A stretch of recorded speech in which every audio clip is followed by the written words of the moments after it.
svetla, vencov. Ľudia neraz merajú aj dlhé vzdialenosti, aby navštívili hroby svojich rodičov, starých rodičov či iných príbuzných, aby tam zapálili sviecu. Čo vyjadruje tento všeobecne rozšírený a prijímaný zvyk? Neveriaci etnograf ho bude považovať za archaický prežitok starobilého, pravekého, atavistického kultu predkov, ktorý je ale natoľko hlboko zakódovaný v našom správaní, že je spoločensky potrebné rešpektovať ho. Ekonóm možno označí všetok tento ruch za perfektný marketingový ťah výrobcov sviečok a pestovateľov kvetín, teda za čistý biznis. Sociológ ho bude interpretovať v lepšom prípade ako nejaký druh folklóru, ako spoločenský úzus, ktorý vytvára akúsi kolektívnu povinnosť prispôsobiť sa správaniu väčšiny, ako istú formu skoro davovej psychózy, ktorá ale nemá nejaký osobitný zmysel. Psychológ bude možno hovoriť o návšteve cintorína ako o istej forme kolektívnej terapie, ktorou sa zmierujeme so stratou blízkej osoby. Každý z nich možno bude mať v niektorom partikulárnom aspekte čiastkovú pravdu. Najmä pokiaľ bude tento jav pozorovať z perspektívy človeka bez náboženskej viery. Veriaci človek, kresťan, chápe spomienku na zosnulých v prvom rade ako vyjadrenie viery vo večný život. Viery v spoločenstvo s tými, ktorí nás už predišli do večnosti, viery v reálne spoločenstvo, ktoré smrťou nie je nenávratne prerušené, ako by sa na prvý pohľad zdalo, ale ktoré je iba zmenené. Pre každého, pre etnografa, ekonóma, sociológa i psychológa, výrobcu sviečok aj predajcu kvetín, i pre každého človeka, ktorý používa hlavu aj na niečo viac ako na nosenie klobúka alebo natáčok, sú však tieto dni a s nimi spojené aj spoločenské či náboženské úkony, chtiac, nechtiac, nevyhnutnou provokáciou k tomu, aby sa konfrontoval s témou smrti. S témou viery či neviery v posmrtný večný život. V konečnom dôsledku, aby si položil otázku o zmysle ľudského života všeobecne a o zmysle svojho vlastného života i o spôsobe, ktorým ho chce prežiť. Aby sme nemuseli tápať v prázdne, k hľadaniu odpovedí na tieto všeľudské otázky nám dnes pomáhajú slová Evanjelia, ktoré sme práve čítali. Teda to známe Kristovo podobenstvo o boháčovi a Lazarovi. Dve postavy, dva ľudské osudy. Predstavujúce ale od začiatku až do konca, a lepšie povedané až do nekonečna, radikálny kontrast a protiklad. Zjednodušene by sme mohli povedať, že podobenstvo sa delí na nasledovné časti. Opis prvej dočasnej fázy života tu na zemi. Vidíme tu protiklad medzi extrémnym bohatstvom, purpur, každodenné hodovanie boháča a extrémnou chudobou Lazara, jeho neschopnosť chodiť, ležanie na zemi, hlad, žobranie. Medzi extrémnou rozkošou spojenou s nespravodlivou a do neba volajúcou tvrdosťou srdca, odmietanie odrobiniek pre hladného chudáka, a extrémnym na druhej strane ponížením spojeným s utrpením. Psi lížuce Lazarove rany. Obe tieto postavy sú si nekonečne vzdialené. Predstavujú dva protipóly možných ľudských osudov. To, čo ale oba postavy spája, zjednocuje a stavia na rovnakú úroveň, je spoločný jednotiaci moment smrti. Čítali sme, žobrák umrel a zomrel aj boháč. A potom nasleduje opis druhej fázy života, fázy večnej, nikdy nekončiacej, ktorá sa začína momentom smrti, kedy sa cesty boháča i Lazara znovu rozchádzajú, aby sa už nikdy nestretli. Pretože žobráka anjeli zaniesli do Abrahámovho lona. Zatiaľ, čo keď pochovali boháča, ocitol sa v pekle, kde sa v mukách trápil v hroznom plameni. Čítame. Toto podobenstvo, tak ako každé podobenstvo, teda v tejto podobe, ktorá je typická pre tento literárny druh, na príklade hypotetickej zjednodušenej situácie poskytuje priamu a jednoznačnú odpoveď na komplikovaný teologický problém. V tomto prípade ide o odpoveď nielen na otázku problematiky smrti, ale zasahuje aj podstatne ďalej. Aký zmysel má ľudský život? Ostane nespravodlivosť nepotrestaná? Existuje niečo potom? A ak áno, ak existuje akési prepojenie medzi teraz a potom? Ovplyvňuje spôsob môjho terajšieho života môj ďalší osud? V tradičných katechizmoch sa nachádza kapitola, ktorá sumarizuje odpovede na tento okruh otázok. Je to kapitola, ktorá má titul O posledných veciach človeka. Ktoré sú tieto posledné veci? Je poslednou vecou len smrť? Nie. Kategória posledných vecí sa delí na 4 pododiely. Smrť, súd, nebo, peklo. Tieto témy boli kedysi často, niekto by povedal, že možno až pričasto, objektom kázní, duchovných príhovorov, meditácií, pretavených do umeleckých diel, do filozofických i teologických úvah, formujúcich život celých generácií. Veď čo by bolo maliarské umenie bez Michelangelovho posledného súdu? Čo by bola poézia bez Danteho božskej komédie? Čo by bola hudba bez Verdiho či Mozartovho Requiem?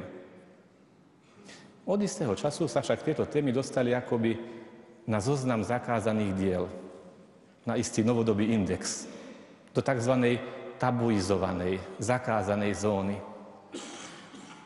Kým dnes sa na mnohých úrovniach hovorí o povinnosti odtabuizovať mnohé témy, napríklad vraj doteraz tabuizovanú tému sexu vo všetkých jeho formách a podobách, aj tých netradičných, či tému skutočných, či predpokladaných škandálov v spoločenskom, politickom, či v cirkevnom živote. Toto je všetko vraj treba odtabuizovať, a to až formou neustáleho bulvárneho omieľania a premývania mozgov. Skutočným tabu postmoderného človeka sa stala téma posledných vecí. Tento argument takmer úplne vymizol zo spoločenského diskurzu. Priam sa zdá, že hovoriť o týchto veciach napriek ich nekonečnej dôležitosti, možno práve preto, je neprístojné, neslušné. To nie je niečo cool, to nie je in. Je to niečo, čo sa nenosí. Dobre, pripustme si, že témy ako súd, peklo, nebo predpokladajú vieru v tieto skutočnosti. V tieto skutočnosti, ktoré v danej chvíli nášho poznania nie sú overiteľné empirickým, skúsenostným spôsobom. Ale fakt ľudskej smrti je neoddiskutovateľným. A skôr či neskôr sa s ním každý bude musieť konfrontovať. Vtedy, keď zasiahne osobu, ktorá mu bola blízka. Vtedy, keď jej bude čeliť sám. Ako sa človek bez viery vysporiada so smrťou? Neviem to presne. Pravdepodobne asi ani neexistuje nejaký jednotný prístup, ale predstavujem si niekoľko možností. Môže sa k nej postaviť stoicky. Povie si, je to vec náhody a preto užij si, kým môžeš, teš sa z toho, čo máš, a keď príde bolesť a smrť, zatni zuby a trp. Snaž sa neotravovať svojim utrpením okolostojacích, aby si ich nerušil v ich pokojnom živote. Veď utrpenie a smrť to je len púha zlomyselnosť prírody a my ľudia, my sme len takí smoliari, lebo kým zviera trpí nevedomo, a blížiacu sa vlastnú smrť si ani neuvedomuje, ani si neuvedomuje smrť svojich blízkych. No, my máme tú smolu, že aj bolesť, aj smrť prežívame vedome, ba niekedy až veľmi bolestne vedome. Alebo sa môže stať k smrti psychologicko-negativisticky. Tvári sa, že smrť akože neexistuje. Nechce o nej nič vedieť, snaží sa ju nevidieť nezaoberať sa ňou, nemyslieť na ňu. Preto takýto človek nechce mať doma ťažko chorého, umierajúceho človeka. Preto naň rušivo pôsobia zmienky o smrti a reaguje na ne až agresívne. Stačí si spomenúť na problémy, ktoré majú napríklad zriaďovatelia hospicov pre ťažko chorých a zomierajúcich. A to nie len neveriaci, ale ani tí bohabojní katolícki susedia ich nechcú v blízkosti ich domov, aby im nepripomínali smrť. Pohrebom sa človek bez viery radšej vyhne, aj keď by malo ísť o spoločenskú slušnosť. Možno tak zargumentuje cynicky, na čo mu pôjdem ja na pohreb, on na môj tiež nepríde. A preto sa rodia aj porekadlá, zabudol som jak na smrť. Preto sa zakrýva strach zo starnutia kozmetikou, vitamínmi, penzijným poistením. A prázdno vo vnútri človeka sa vyplňa horkosťou, smútkom, strachom, hnevom. Možno má neveriaci človek aj nejaké ďalšie spôsoby konfrontácie s realitou smrti. V tejto chvíli mi neprichádzajú na a v podstate teraz a tu to nie je ani dôležité. Z očí v oči smrti je však v podstate len málo ľudí skutočne neveriacich. Ako hovorili veteráni z prvej svetovej vojny, keď pri Verdune v Zákopoch začalo delostredecké bombardovanie, tam už nebol vtedy nikto ateistom. Ale odhľadnúť od toho čierneho humoru, v podstate z očí v oči smrti väčšina ľudstva je presvedčená, že smrťou sa život človeka nekončí. Že človek aj po smrti ostáva naďalej súčasťou tohto sveta, že aj naďalej vníma realitu, že je s ňou v nejakej forme spojený. Rímsky básnik a filozof Quintus Horatius Flaccus hovorí non omnis moriar, nezomriem celý. Toto presvedčenie je zakódované v najhlbšej podstate ľudského vedomia. Je súčasťou nášho bytia tak hlboko, že dokonca aj tí, ktorí aktívne bojovali proti viere vo večný život, ktorí prenasledovali tých, ktorí vieru vo večný život hlásali, ktorí posielali na smrť vyznavačov viery vo večný život, aj tí predsa hlásali, že Lenin je večne živý. A že večné časy teda existujú, veď ako ináč by sme mohli byť so Sovietským zväzom na večné časy. Od celkom primitívnych náboženských predstav cez kult predkov až po prepracované eschatológie a predstavy o posmrtnom živote, ktoré charakterizovali niektoré staroveké náboženstvá, človek v podstate verí, že smrťou sa život človeka nekončí. Predstavy môžu byť často naturalistické, zjednodušené alebo uspokojujúce ľudskú zvedavosť a tie sa striedajú niekedy s abstraktnými filozofickými teóriami a o nekonečnosti bytia. Ale jedni druhé v podstate potvrdzujú túto širokú všeľudskú vieru. Z očí voči tomuto všeľudskému vnímaniu a pocitu je aj veriaci kresťan konfrontovaný s realitou smrti. Smrť je pre kresťana zakončením pozemského života. Kristovo posolstvo o ľudskom živote a smrti je jednoduché, nevyplňa našu ľudskú zvedavosť prílišnými detailami. Jeho podstatou je viera v zmrtvých vstanie. Základné katechizmové pravdy by sa teda dali shrnúť asi takto. Vieru v zmrtvých vstanie zjavoval Boh svojmu ľudu postupne a nádej na telesné vzkriesenie mŕtvych sa presadila ako vnútorný dôsledok viery v Boha, stvoriteľa celého človeka, jeho duše i tela. Stvoriteľ neba a zeme je ten, ktorý verne dodržiava svoju zmluvu s Abrahámom a jeho potomstvom. A v tejto dvojitej perspektíve sa začne prejavovať viera vo vzkriesenie. Kresťanská viera vo vzkriesenie sa už od začiatku stretala s nepochopením a odporom. Viera v nesmrteľnosť duše je bytostne spätá teda s vierou v jej stvoriteľa, Boha. A viera v Boha, nech ho už človek nazýva akýmkoľvek, dokonca aj nepresným, alebo dokonca aj falošným menom. Viera v Boha je spojená s prijatím normy správania, ktorá človeka prevyšuje, ktorá nie je na človeku závislá. Čo by to znamenalo, keby sme sa radikálne zamerali na odvrhnutie viery v Boha? Ruský spisovateľ Dostojevský to vyjadril v tej známej axióme. Ak Boha niet, všetko je dovolené. A filozof Berďajev, ktorý komentuje tie jeho slova, rozvíja túto myšlienku ďalej. Človek je konfrontovaný s touto dilemou. Jestvujú morálne zákony a hranice svojej podstate, alebo sa môžem odvážiť vykonať čokoľvek.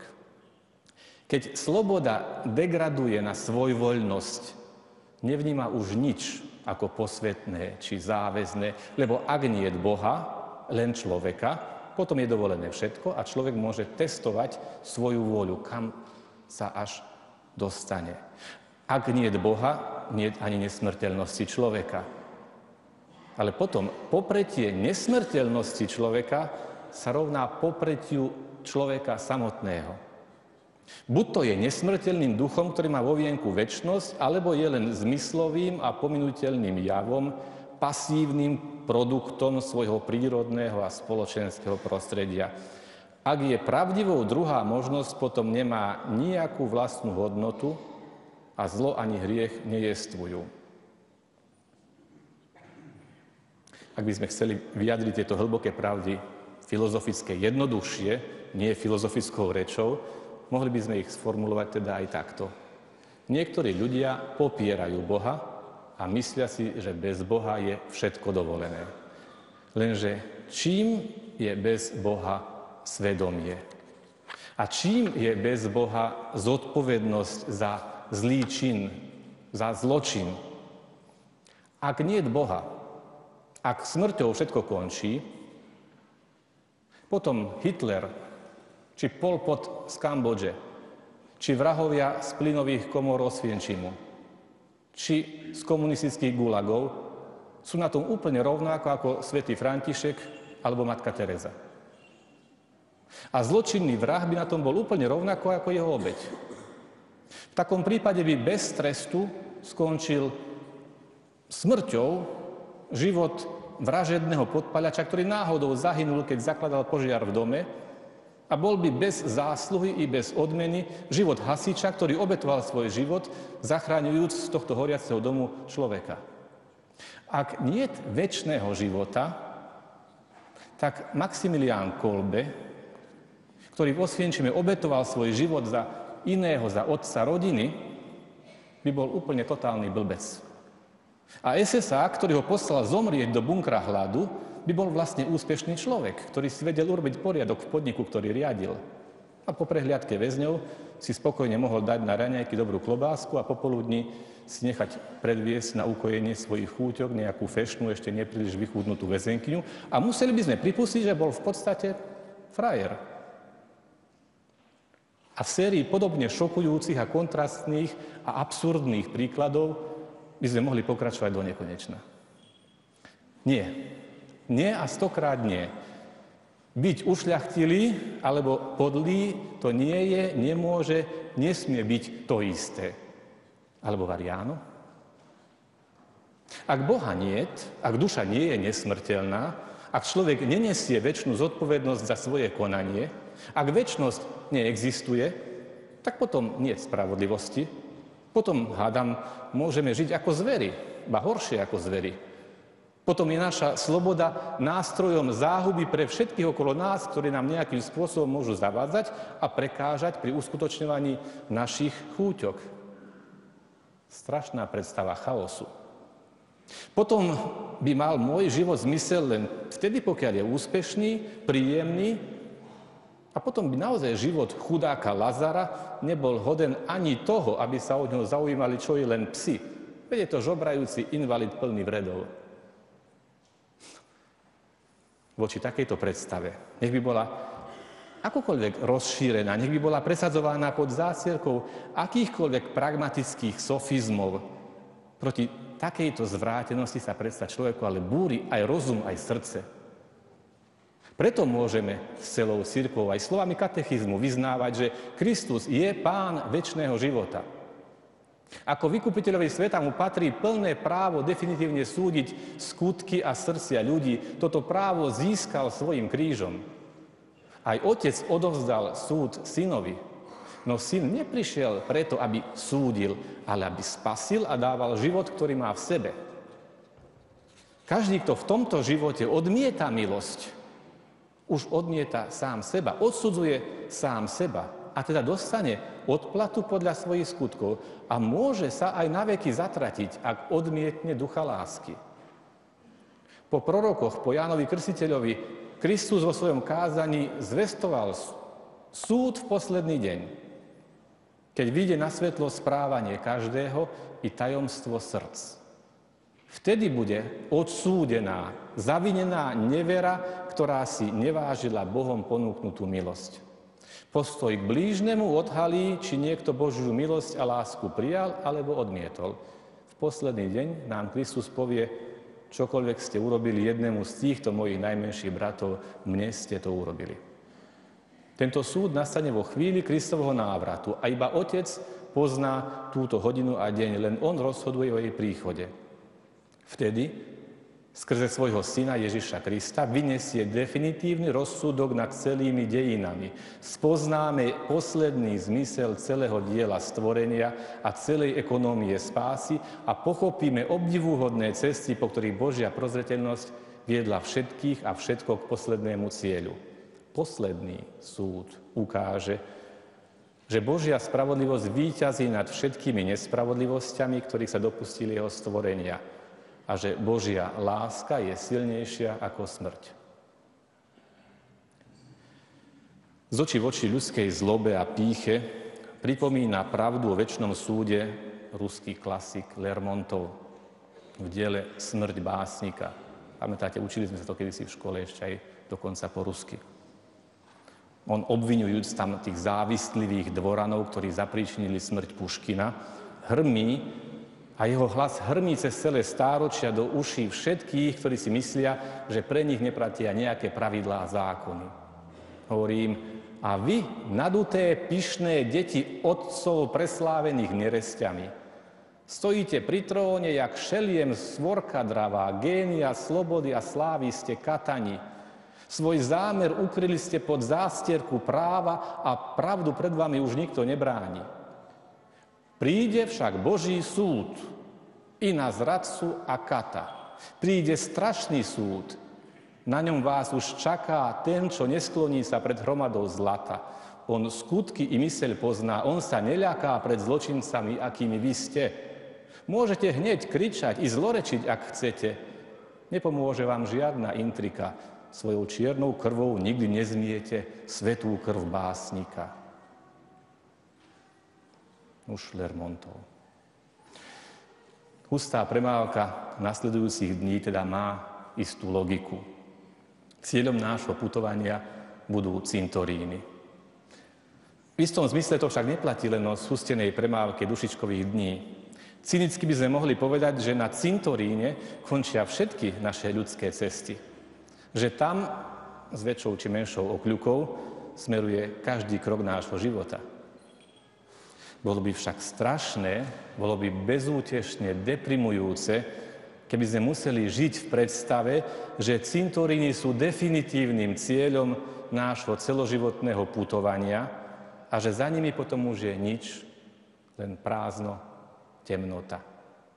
Keby sme pripustili tú alternatívu, tak by sme došli do paradoxu, že by sme museli pripustiť aj to, že celý ľudský život je jedno veľké absurdum, jedna obrovská, nezmyselná a nekonečná nespravodlivosť. Potom by nemalo zmysel naozaj nič. Ani láska, ani obetavosť, ani ohľaduplnosť. Žijeme ako zveri, užijme si čo najviac, utrhneme si zo života to, čo môžeme utrhnúť, kašlíme na všetko a na všetkých, čo nám neprináša pôžitok a nakoniec si povedzme, aj tak je to všetko jeden veľký nezmysel. Našťastie ale vieme, že tomu nie je tak. Cintorín je len prestupná stanica.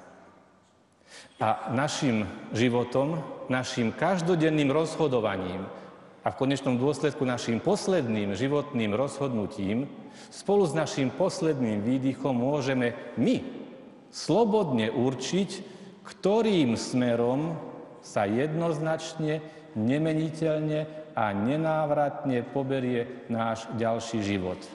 Či sa nedaj Bože, svojim slobodným rozhodnutím, hlúpo, nezmyselne a nešťastne rozhodneme pre odmietnutie spoločenstva s Bohom, pre tú večnú samotu zatratenia, pre definitívnu stratu schopnosti milovať, pre tú zžierajúcu závisť a nenávisť k Bohu, ku všetkým stvoreniam, ku všetkému stvorenstvu a nekonečnú nenávisť k sebe samému, teda k tomu stavu, ktorý nazývame peklom a na vyobrazenie ktorého je obraz páliacich plameňov a neuhasínajúceho smedu len chabým a neadekvátnym prímerom.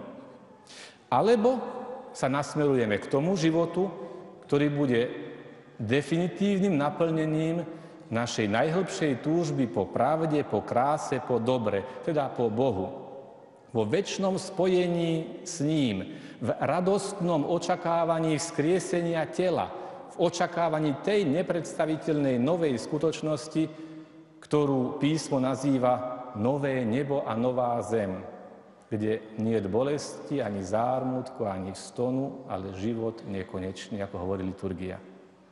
Zakrátko budeme v pokračovaní liturgie spoločne vyznávať našu vieru v Krista.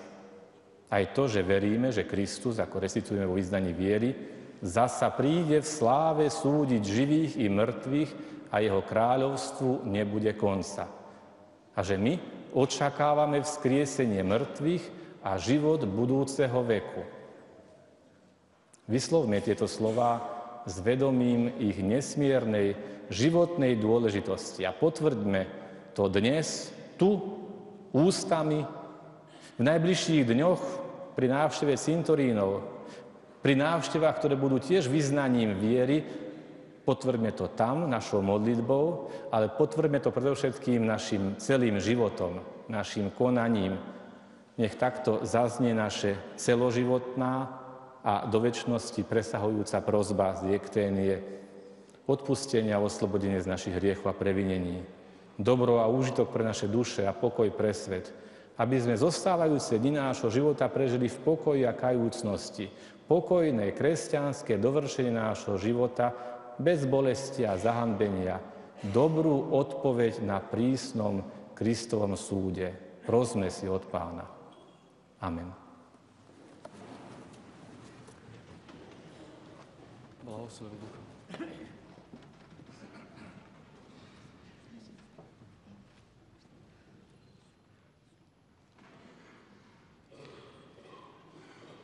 Prosme všetci z celej duša, z celej svojej mysle volajme. Pane, zmiluj sa. Pane a vládca,